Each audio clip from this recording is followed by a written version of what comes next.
I'm Joe DiGiulio back with another quick lesson. Today we're going to be working with Creative Marks HP Gesso, the high performance gesso that I use in almost all of my painting.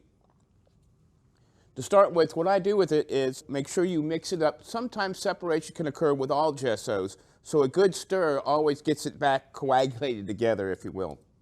Just apply a little bit to a canvas. Now most canvases are already double primed, but what I do is I like to use the gesso to create textural effects. And that actually saves me a little bit of money by doing that. Later I can go back and paint veneer painting over the top of it. Instead of using a whole bulk of paint body on there, I could just use the more inexpensive gesso to get the same effect.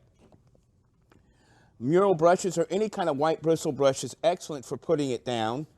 There is a technique. If you have a coarse canvas and you're painting portraiture, you might want to use a couple of coats of this and then sand in between. And what that's going to do is fill in all the little valleys inside your canvas.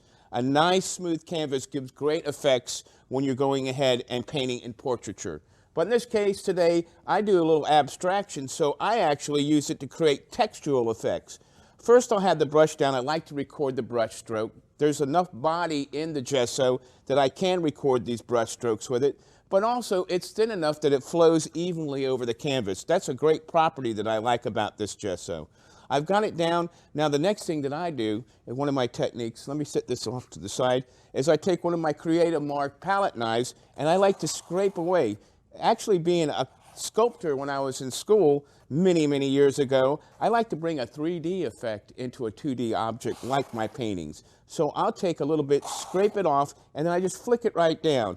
And then as the gesso is kind of drying, I'll go back and I'll create light textural effects. I'm going to kind of tilt this so the camera can see, but I try to get these little textural effects in there besides just the stroke of the brush. I'm going to come back in and just lightly go over the top. Where I want some more peaks and valleys, I'll just add a little bit more on. Now you don't want to apply it too thick or it'll cause cracking. So you want to have some thin layers, but you want to also, you can have some kind of ridges to it, but just don't go overboard with one coat. If you want to do more, add another layer to it, but let it kind of partially dry, work it back. And because it's so malleable, this gesso, it flows so evenly, it allows me to go in, and if I didn't like the valleys I had, I'll just go and block it all out. Now I might have too thick of a layer. If I do, I just scrape it off with a palette knife.